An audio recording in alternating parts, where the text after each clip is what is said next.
కేరళ భగవతి జ్యోతిష్యాలయం ప్రేమ పెళ్లి సమస్యలు, భార్యాభర్తల మధ్య గొడవలు, సంతానం, గృహ సమస్యలు, విద్య, ఉద్యోగం, వ్యాపారం, నరదృష్టి, నరఘోష సమస్యలు, కుటుంబ ఆర్థిక సమస్యలు మొదలగు ఎటువంటి సమస్యలకైనా గురూజీని సంప్రదించండి. 2 రోజుల్లోనే పరిష్కారం చూపబడును. స్త్రీ పురుష వశీకరణ 100% గ్యారంటీ.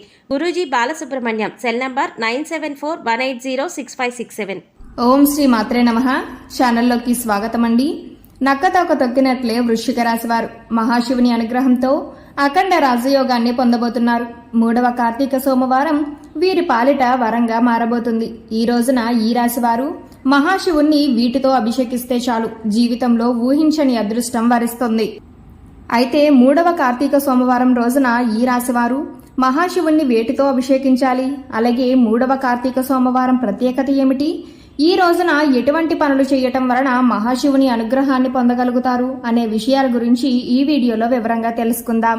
కార్తీక మాసానికి చాలా విశిష్టత ఉంటుంది. చెప్పాలంటే అన్ని మాసాల్లో కంటే కార్తీక మాసం చాలా ప్రత్యేకమైనది. ఈ మాసం హరిహరులు ఇద్దరికీ చాలా ప్రీతికరమైనది. ముఖ్యంగా హరిహరులు ఇద్దరిని ఈ మాసంలో పూజించటం వలన విశేషమైన పుణ్యఫలాన్ని పొందుతారని కార్తీక పురాణం వివరిస్తుంది. కార్తీక మాసం అంటేనే స్నానానికి, దానానికి, దీపారాధనకు, అభిషేకానికి ప్రత్యేకమైనది. ఈ మాసంలో చేసే స్నానం, దానం, దీపారాధన, అభిషేకం 1000 రెట్ల పుణ్య ఫలితాన్ని మనకు అందిస్తాయి. అటువంటి ఎంతో గొప్ప శక్తివంతమైన ఈ మాసంలో ప్రతి రోజుకు ఒక ప్రత్యేకత ఉంటుంది. ముఖ్యంగా ఈ మాసంలో ప్రతి సోమవారానికి ఒక విశిష్టత ఉంటుంది. ఒక్కొక్క సోమవారం రోజున ఒక్కొక్క విధి విధానాలను ఆచరిస్తారు. ముఖ్యంగా కార్తీక మాసంలో వచ్చే 3వ సోమవారానికి చాలా విశిష్టత ఉంది. ఈ రోజున మహాశివుణ్ణి పూజించటం వలన ఎన్నో రెట్ల పుణ్య ఫలితాన్ని సంపాదించుకోవచ్చు. అంతేకాకుండా ఈ రోజున ఎవరైతే మహేశ్వరునికి అభిషేకాన్ని నిర్వహిస్తారో వారి జీవితం ధన్యమవుతుంది. అలాగే ఈ రోజున తెల్లవారుజామునే లేచి దగ్గరలో ఉన్న నది లేదా సరస్సులో స్నానం చేసి చుక్కలు ఉండగా దీపారాధన చేసి ప్రవహించే నదిలో వెలుగుతున్న దీపాన్ని వదులుతూ కార్తీక దామోదరునికి నమస్కారం చేసుకుంటారు. అలాగే దగ్గరలో ఉన్నటువంటి శివాలయాన్ని దర్శించుకుని మహాశివునికి ప్రత్యేక అభిషేకాలను నిర్వహిస్తారు. అలాగే ఈ రోజున ఉపవాస నియమాన్ని ఆచరిస్తారు. ఈ విధంగా ఉపవాస నియమం ఆచరించటం వలన ఎన్నో రెట్ల విశేషమైన ఫలితం దక్కడంతో పాటుగా అనారోగ్య సమస్యలు తొలగిపోతాయని భక్తుల విశ్వాసం. అలాగే ఉపవాస నియమాన్ని ఆచరించేవారు శక్తి కొలది దాన ధర్మాలు చేస్తారు. ముఖ్యంగా చెప్పాలంటే ఈ మాసంలో చేసే దానానికి, ఉపవాసానికి చాలా గొప్ప శక్తి ఉందని స్కాంద పురాణం వివరిస్తుంది. కాబట్టి ఉపవాస నియమాన్ని ఆచరించి శక్తి కొలది దానాన్ని చేస్తారు. అలాగే ఈ మాసంలో దీపారాధన చేస్తే సకల పాపాలు తొలగి పుణ్య ఫలితం లభిస్తుంది. ఈ రోజు పార్వతీ పరమేశ్వరులకు చాలా ప్రీతికరమైనది. కాబట్టి ఎంతో విశేషమైనటువంటి ఈ రోజున పార్వతీ పరమేశ్వరులకు పూజలు చేయటం వలన సాక్షాత్తు కైలాస దర్శన భాగ్యం కలుగుతుందని శాస్త్రాల్లో వివరించబడింది. అలాగే ఈ రోజున సాయంత్రం సంధ్యావేళలో పరమేశ్వరుని దర్శించుకుని దీపారాధన చేసి అనంతరం పరమేశ్వరునికి రుద్రాభిషేకం చేయించి ఈశ్వర వ్రత నియమాన్ని పాటిస్తారు. ఈ విధంగా చేయటం వలన జీవితంలో ఎన్నో శుభ ఫలితాలు పొందుతారని నాంది. ఈ రోజున ఈశ్వర వ్రతం ఆచరించిన వారికి ఇంట్లో ఎప్పుడూ డబ్బు కొరత, ఆహార కొరత అనేది ఉండదు. సుఖశాంతులు సిద్ధిస్తాయని భక్తుల ప్రగాఢ నమ్మకం. అలాగే ఈ మాసంలో నువ్వుల నూనెతో దీపారాధన చేస్తే ఆయుష్, ఆరోగ్యం కలిగి కష్టాలు తొలగుతాయి.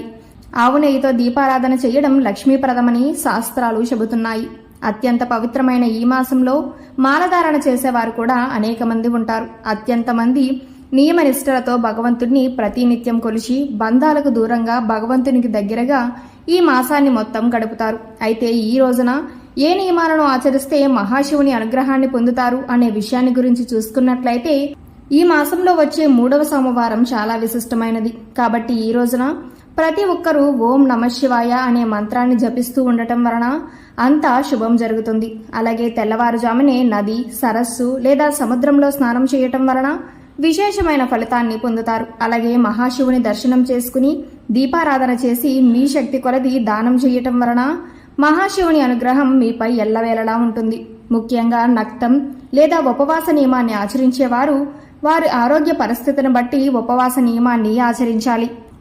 బలహీనంగా ఉండేవాళ్ళు, ఆరోగ్య పరిస్థితి సక్రమంగా లేని వాళ్ళు ఉపవాస నియమాన్ని ఆచరించకూడదు. ముఖ్యంగా ఎవరైతే ఉపవాస నియమాన్ని ప్రారంభించారో వారు ఉపవాస నియమాన్ని మధ్యలో ఉల్లంఘన చెయ్యరాదు. ఈ విధంగా ఉపవాస నియమాన్ని ఉల్లంఘన చేస్తే కఠినమైన ఫలితాలను పొందుతారు. కాబట్టి నక్తం లేదా ఉపవాస నియమాన్ని ఆచరించేవారు నియమనిష్టలతో భగవంతుణ్ణి ఆరాధిస్తూ ఉపవాస నియమాన్ని ఆచరించాలి. అలాగే మహాశివునికి ఇష్టమైనటువంటి పంచామృతాలతో ఈ రోజున అభిషేకం చేయటం వలన విశేషమైన ఫలితం లభిస్తుంది. అలాగే మహాశివునికి ఇష్టమైనటువంటి బిల్వదళాలను అభిషేకానంతరం సమర్పించటం వలన ఆయుష్ పెరుగుతుంది. అలాగే ఈ రోజున వీలైతే అన్నదానం చేయటం ఉత్తమమైన ఫలితాలను అందిస్తుంది. అయితే ఈ రాశి వారు 3వ కార్తీక సోమవారం రోజున మహాశివుని అనుగ్రహం పొందడం కోసం వేటితో అభిషేకించాలి అనే విషయాన్ని గురించి చూసుకున్నట్లయితే మహాశివునికి అభిషేకం అంటే చాలా ఇష్టం. అందుకే ఆయన్ని అభిషేక ప్రియుడు అంటారు. సాధారణంగా మహాశివునికి అభిషేకం అంటే పవిత్ర జలం, ఆవు పాలు, నెయ్యి, కొబ్బరి నీరు, చెరుకు రసం, గంధం, విభూది, తేనె, పెరుగు, పంచదార, పంచామృతం వంటి 11 వస్తువులతో చేస్తారు. అయితే ఈ రాశివారు ఎంతో ప్రత్యేకమైన ఈ రోజున మహాశివుణ్ణి ప్రసన్నం చేసుకోవటం కోసం పెరుగు కలిపిన అన్నంతో శివలింగానికి అభిషేకాన్ని నిర్వహించాలి. ఈ విధంగా చేయటం వలన మహాశివుని అనుగ్రహం మీపై కలిగి అఖండ రాజయోగాన్ని పొందుతారు. ఈ అభిషేకానికి చాలా ప్రత్యేకత ఉంది. ముఖ్యంగా అన్నాభిషేకం అనేది చాలా విశిష్టమైనది. అలాగే హిందూ సాంప్రదాయంలో అన్నానికి ఎంతో ప్రాధాన్యత ఉంది. ప్రతినిత్యం మనం ఆహారంగా అన్నాన్ని తీసుకుంటాం. అలాగే మనకు ఆహారం లభించాలని, అన్నానికి ఎటువంటి లోటు ఉండకూడదని అన్నపూర్ణాదేవిని ప్రార్థిస్తూ ఉంటాం. ముఖ్యంగా అన్నం అనేది ధాన్యపు రాసుల నుండి మనకు లభిస్తుంది. ధాన్యము అనగా జీవితం, సంపద మరియు శ్రేయస్సుకు చిహ్నం. అలాగే ధాన్యము అనేది ప్రకృతిలోని పంచభూతాల కలయిక యొక్క ఫలితం. భూమిలో విత్తనం నాటినప్పటి నుండి అది ఆకాశం నుండి నీటిని, సూర్యుడి నుండి వేడిని తీసుకుని పోషణ చేసుకుంటాయి. ఈ విధంగా ధాన్యము మనకు పంచభూతాల సహాయంతో లభిస్తుంది. అంతేకాకుండా ఈ విధంగా పండిన ధాన్యం సకల జీవరాశులకు ఆహారాన్ని అందిస్తుంది. అంతటి విశిష్టత ఉన్న అన్నంతో మహాశివునికి అభిషేకం చేయటం వలన విశేషమైన ఫలితం పొందడంతో పాటుగా కర్మ సమస్యల నుండి విముక్తి పొందుతారు. అంతేకాకుండా అన్నంతో మహాశివునికి అభిషేకం చేయటం వలన అధికార ప్రాప్తి, మోక్షము మరియు దీర్ఘాయుష్యు లభిస్తుంది. ఈ విధంగా శివ పూజలో అన్నలింగార్చనకు చాలా ప్రత్యేకత ఉంది. అలాగే పెరుగు కూడా చాలా ప్రత్యేకమైనది. స్వచ్ఛమైన పాలతో తయారయ్యే పెరుగుతో మహాశివుణ్ణి అభిషేకించటం వలన అనారోగ్య సమస్యలన్నీ తొలగి మనోబలం చేకూరుతుంది. ముఖ్యంగా శివునికి చేసే అభిషేకంలో పెరుగును విశేషంగా ఉపయోగిస్తారు. అటువంటి పెరుగును అన్నాన్ని కలిపి ఒకేసారి ఈ రాశి వారు మహాశివునికి అభిషేకించడం వలన విశేషమైనటువంటి ఫలితాన్ని పొందుతారు అనడంలో ఎటువంటి సందేహం లేదు. ముఖ్యంగా ఈ రోజున ఈ రాశివారు శివలింగానికి ముందుగా పవిత్ర జలంతో అభిషేకాన్ని నిర్వహించి తర్వాత పెరుగు కలిపిన అన్నంతో శివలింగానికి మెత్తగా అద్ది పూజా కార్యక్రమాలను నిర్వహించాలి. తర్వాత శివలింగానికి అద్దిన పెరుగు అన్నాన్ని ప్రసాదంగా తీసుకోవాలి. ఈ విధంగా చేయటం వలన మీ జీవితంలో విశేషమైన ఫలితం లభిస్తుంది. ఆర్థిక ఇబ్బందులన్నీ తొలగిపోతాయి. వృత్తి, ఉద్యోగం, వ్యాపారాలు అభివృద్ధి చెందుతాయి. సంతానం లేని వారికి సంతానం కలుగుతుంది.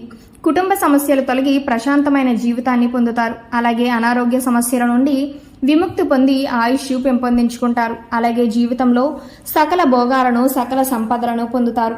సో చూశారు కదండి, ఈ రాశివారు 3వ కార్తీక సోమవారం రోజున శివునికి వేటితో అభిషేకాన్ని చేయటం వలన అఖండ రాజయోగాన్ని పొందుతారు.